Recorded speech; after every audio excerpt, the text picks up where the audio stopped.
تو یہ طواف اللہ پاک کیوں کرواتے ہیں؟ عجیب سا سوال ہے نا بھائی. آپ اللہ کے مہمان بن کے گئے ہیں, آپ کی تو خاطرداری بٹھال کے کرانی چاہیے تھی, دستر لگنا چاہیے تھا. یہ اللہ پاک طواف کیوں کرا رہے ہیں اپنے گھر کا؟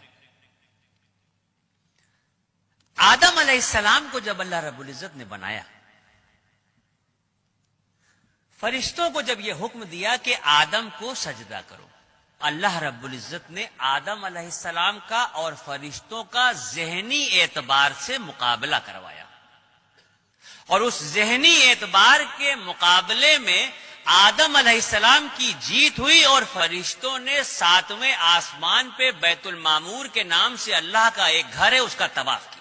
جب اس کا طواف کیا تو اللہ رب العزت کو یہ ادا بہت پسند آئی, اور اسی وقت جبرائیل علیہ السلام کو یہ حکم دیا گیا کہ آدم کو لے کے زمین پہ جاؤ اور بیت المعمور کے ٹھیک نیچے روئے زمین پر میرے ایک گھر کی تعمیر کرو, تاکہ میرے بندے اگر مجھ سے اپنے عشق کا اظہار کرنا چاہیں یا اپنی کسی غلطی کا کفارہ دینا چاہیں تو میرے گھر کا طواف کریں.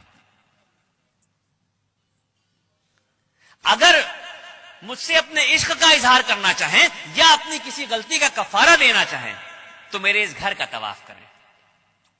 اور سن لیجئے, ہم جو اللہ کی اشرف المخلوق ہیں,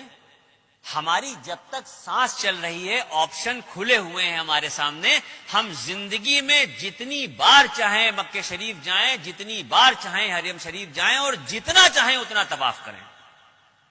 لیکن وہ جو بیت المعمور کے نام سے اللہ کا گھر ہے جس کے فرشتے صرف طواف کرتے ہیں, تو 70,000 فرشتے روز اس گھر کا طواف کرتے ہیں, اور ایک بار جو فرشتہ طواف کر رہا ہے قیامت تک اس کا دوبارہ نمبر نہیں آئے گا.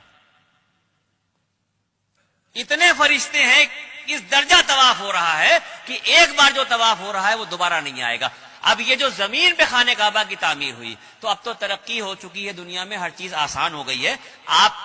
گوگل پہ دیکھ سکتے ہیں, نقشہ اٹھا کے دیکھ سکتے ہیں, موبائل پہ دیکھ سکتے ہیں, کسی بھی طرح سے اگر آپ دیکھنا چاہیں آپ گوگل کے نقشے پہ جا کے دنیا کا نقشہ ڈالیے, اور دنیا کے نقشے پہ جب آپ دیکھیں گے تو پوری دنیا آپ کو گول دکھائی دے گی. یہ تو نقشے کے دیکھے بغیر بھی سب کو پتا ہے کہ دنیا گول ہے.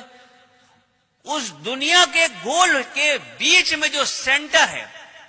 بالکل انچوں سے ناپ لیجئے, ایک ایک سوت کے حساب سے ناپ لیجئے, پوری جو گول دنیا ہے اس کے بیچ کا جو سینٹر ہے, اس گول سینٹر پہ یہ کعبۃ اللہ کی تعمیر ہوئی ہے. اب یہاں پر بات ختم نہیں ہوتی,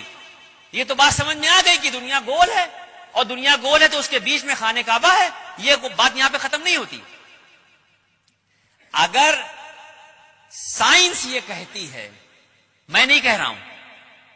اگر سائنس یہ کہتی ہے کہ دنیا گول ہے اور گھوم رہی ہے,